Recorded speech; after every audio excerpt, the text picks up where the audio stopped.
bins. After fishing out her mobile phone, he covered her body with tarpaulin and hurried back to the car.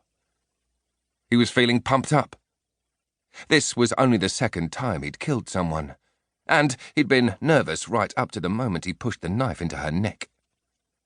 The price of failure would have been far more than he could ever have paid, but in the end he'd come through, and now he was going to be a hell of a lot richer as a result. His accomplice was a cold-eyed, skinny chick called Celia, who'd once been a real looker but had spent the best part of her 20s on the pipe, and now looked like she missed her 30s altogether and gone straight to the wrong end of 45. Together, they tied the kid's hands behind his back with duct tape and used another strip to gag him, then manhandled him into the boot. "How long will he be out for?" demanded Celia, getting into the driver's seat after checking there was no blood on it. "At least an hour," said Vermont. "That'll give us plenty of time. You wait here 15 minutes until the school run's all done and the street's empty. Then head straight to the rendezvous." "What if he wakes up?" Vermont shrugged. "He's 7, and he's tied up, so there's nothing he can do. Just don't hurt him, all right? I know what you're like, but right now he's precious cargo. We need him alive and compos mentis." Celia grunted. "He'd better not piss me off then. I don't like screaming brats at the best of times." "You're just going to have to be a bit patient for once." Knowing he had to keep her on side, he bent down to the car window and kissed her hard on the lips, trying with only limited success to put some enthusiasm into it. She kissed him back just as hard, letting out a small moan to let him know she was horny.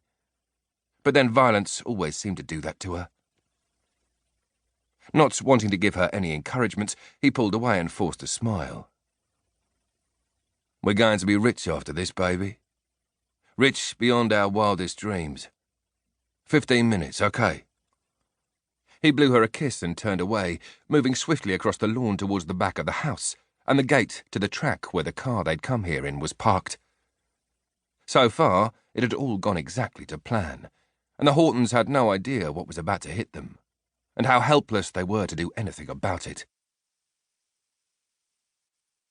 Chapter 2. 4 p.m. As the security gates to his house opened, Tim Horton spun the Porsche into the driveway in an angry screech of gravel. He was in a foul mood. His wife had called him at a very sensitive time and demanded that he come home immediately. She'd told him it was extremely urgent and concerned Max, but wouldn't give him any further details, even after repeated requests, which was typical of Diane. She loved to make things complicated. He'd almost decided against coming back at all. He wasn't due back from London until Thursday and couldn't see why she couldn't just discuss it over the phone. But because it concerned his son, he'd given her the benefit of the doubt. This had better be good, he thought as he opened the front door and stomped inside. The house was silent, which was a surprise at this time of day. Max was usually back from school, and he and Gina always made a racket. But there was nothing like that at all. "Diane?" he called out, stepping further into the entrance hall. "I'm in here," she answered, a strange calm in her voice. Tim walked into the dining room and was surprised to see her sitting rigidly in one of the antique chairs, a mobile phone and one of the landline handsets on the table in front of her. Her face was pale, and she looked like she'd seen a ghost. "What's wrong?" he asked, still standing in the doorway. "They've got Max, Tim." "Who?" he demanded. "Who's got him?" "I don't know.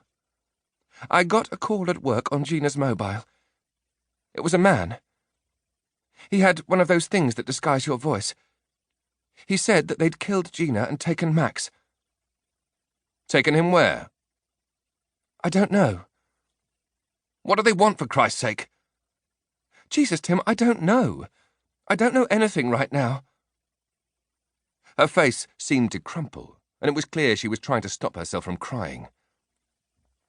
Tim took a series of deep breaths, forcing himself to calm down.